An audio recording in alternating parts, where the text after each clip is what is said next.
राधे राधे भक्तों, आज हम बुधवार व्रत कथा जानेंगे।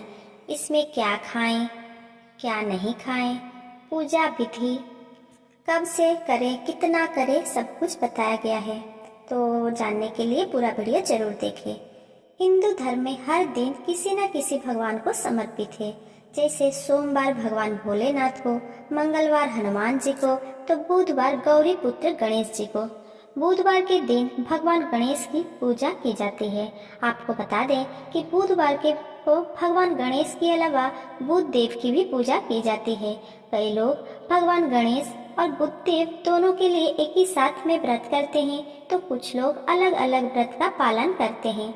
मान्यता है कि बुधवार का व्रत करने से धन धान्य में कमी नहीं रहती, व्यापार में वृद्धि होती है। माना जाता है कि गणेश जी की पूजा करने से घर में सुख शांति बनी रहती है। तो चलिए जानते हैं कैसे करें बुधवार व्रत की शुरुआत, क्या है पूजा के नियम और व्रत में क्या खाएं और क्या नहीं खाएं।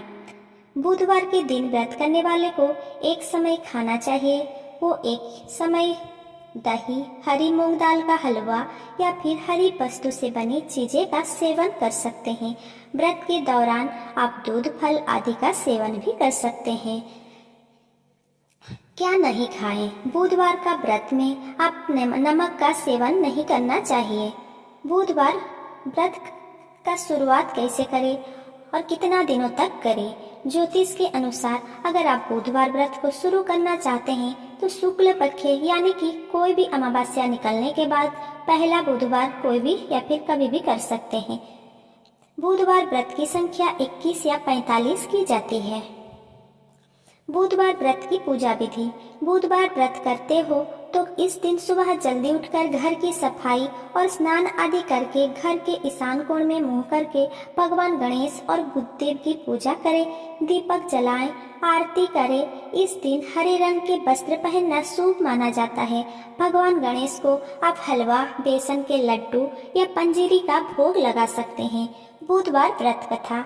बुधवार व्रत में बुधवार कथा का पाठ आवश्यक माना जाता है। पौराणिक कथा के अनुसार समतापुर नगर में मधुसूदन नामक का एक व्यक्ति रहता था। वो बहुत धनवान था। मधुसूदन का विवाह बलरामपुर नगर की सुंदर और गुणवान कन्या संगीता के साथ हुआ। शादी के बाद वो अपनी पत्नी को लेने बुधवार के दिन पहुंच गया। इस पर कन्या के माता पिता ने कहा कि आज बुधवार है और इस दिन किसी भी शुभ दिन के लिए यात्रा नहीं की जाती है। इस पर मधुसूदन ने कहा कि वो इन सब बातों पर विश्वास नहीं करता है और अपनी पत्नी को लेकर चला गया। दोनों कुछ देर दूर ही चले थे कि उनकी बैलगाड़ी का पहला पहिया टूट गया। वहां से दोनों पैदल यात्रा शुरू की। इस बीच उसकी पत्नी को प्यास लगी तो वो उसे एक पेड़ की छांव में बैठाकर पानी लेने चला गया और जब वापस लौटा तो उसने देखा कि उसकी पत्नी के पास उसकी शक्ल जैसा ही एक व्यक्ति बैठा हुआ है।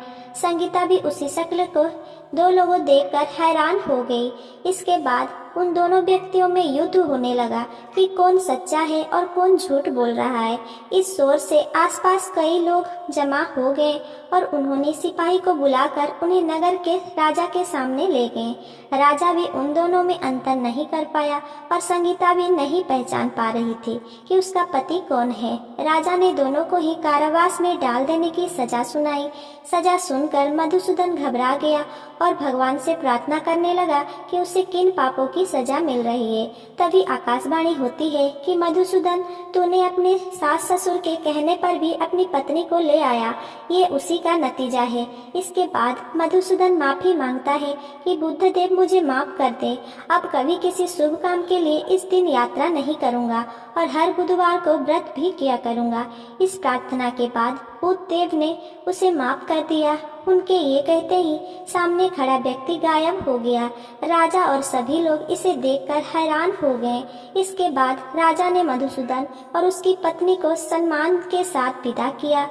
कुछ दूरी पर ही उन्हें बैलगाड़ी मिल गई और दोनों अपने राज्य की तरफ चले दिए। इसके बाद मधुसूदन और उसकी पत्नी हर बुधवार को विधि के साथ व्रत करने लगे और इसके बाद दोनों सुख के साथ अपना जीवन यापना करने लगे। अगर ये वीडियो आपको पसंद आया हो तो आप मेरा चैनल को like, comment, share and subscribe करें। धन्यवाद।